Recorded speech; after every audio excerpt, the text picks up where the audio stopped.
Okay, wrong person versus right person. Today I want to talk about this concept of wrong person versus right person when it comes to obviously relationships. I actually want to do a whole video series about a bunch of these societally accepted cognitive fallacies, but today I want to talk about wrong person versus right person and why this is a complete cognitive failure. This is a result of a complete cognitive failure. It's not a real concept, and why this is probably holding you back, and it has caused a lot of people a lot of pain. So my name is Sophia. Welcome to my mishmash of a channel where I don't know, I turn the camera on and I talk. So anyway, right person versus wrong person. If you've seen any of my other videos, you notice that I have a very law of attraction, like woo-woo slant to everything. And so the whole, so I'm gonna, everything I talk about pretty much comes from that perspective. So anyway, wrong person versus right person. Wrong, I mean, this goes deeper than that, like wrong choice versus right choice, wrong place versus right place, like that kind of a thing. And I'm going to go more into that in another video, but for now, like, we're just sticking to the concept of relationships, because I feel like this probably has caused so many people so much pain. The conundrum of like, oh, do I leave this person? Is this the right person? Is this the wrong person for me? Did I make the right choice in leaving this person? Is this the wrong choice in leaving this person, or the right choice in being with them or not? And this kind of stood out to me the other day when I was talking to a friend with whom I was telling that about a new relationship that I had been exploring, where I had some doubts, some things that I still hadn't resolved for myself in my mind about the relationship. And I simply explained to her that I was just going to kind of like just let it be for now, right? Just let the whole thing with this person just kind of be, just kind of let it go for now. And she thought this was a very strange concept, and she really wanted me to, she was really pushing. She thought that I should send a message or call this person and let them know where things stood and how things were, and pointed out to me how far I've come, that I wasn't even thinking in those terms. And I told her, I was like, no, really, like, it's okay. I don't need to do that. I'm really fine, just kind of like letting it be, just leaving things be what they be. This is something that I think takes a little bit of training, but I mean, how often haven't you met someone that you thought was the right person, and then things started to get kind of squirrely after a while, iffy, and then you started to think, well, maybe this is the wrong person.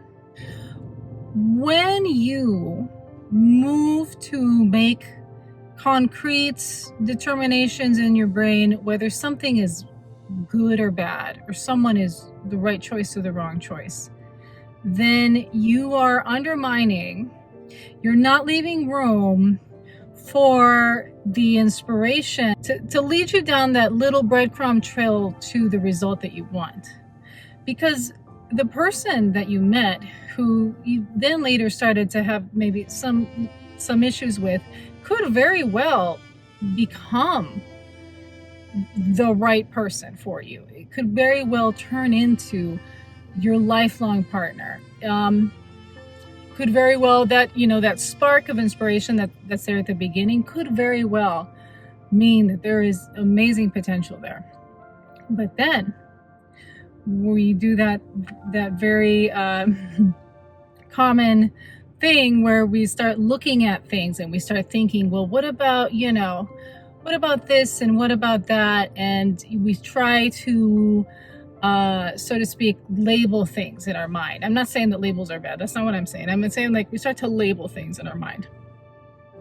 And when we label things in our mind, and because we just want things to be determined and figured out, I don't know if you're following me, then you're not leaving room for inspiration to come, right? To guide you to maybe the version of this person that you were initially so into and you felt so right about, and then later you didn't feel quite so right about due to XYZ, things that you were observing and labeling in your mind. So you're not leaving room for things to let things go, and for things to coalesce where they're supposed to coalesce.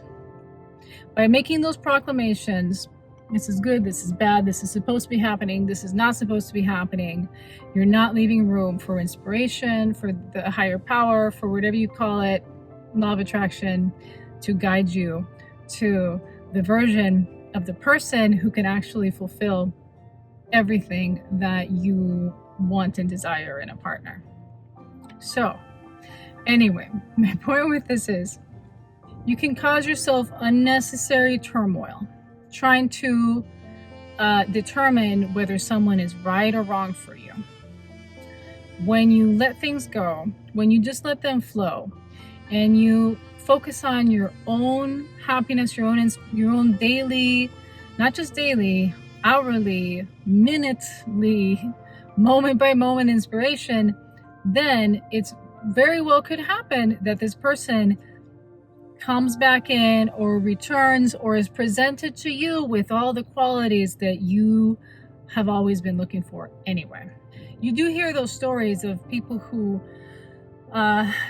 get a divorce or they break up and they move on and then they get back together again, and then all of a sudden things actually work out, because that is how it works. You have to let things go, and then when you let things go, things can change.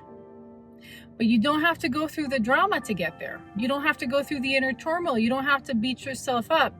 You can let things go as you're going into the process of getting to know someone, merging a life with someone. You can do that. You can let it go. You can leave space for this person to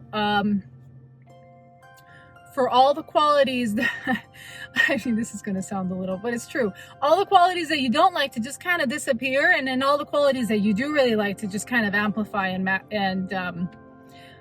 really grow in the relationship. For this particular topic, I do not see enough people talking about following the moment by moment inspiration. And in order to do that, you have to have a certain ability to let things go. It's scary. It's not what we're accustomed to. We're going to go deeper on this topic. Actually, no, before doing that, I'm going to do another video on how changing the slogans. Okay, I'm going to do another video about how societies, cultures, even families, nations have underlying slogans, underlying beliefs, right? That seep into us throughout our education, but mostly throughout media and just our upbringing and our family, and how these subconscious generalized beliefs, I like to call them kind of like slogans, how the changing those can seem to like tweak a whole bunch of different little things in your life. So instead of like looking at one little thing and this little thing and trying to like change it and trying to make something new happen in your life, you can kind of look at a whole broad spectrum, a whole broad belief that is actually affecting all these other little things negatively, and how changing it can make a whole bunch of other little things all of a sudden click into place. Anyway, I hope that this was useful. See you next time.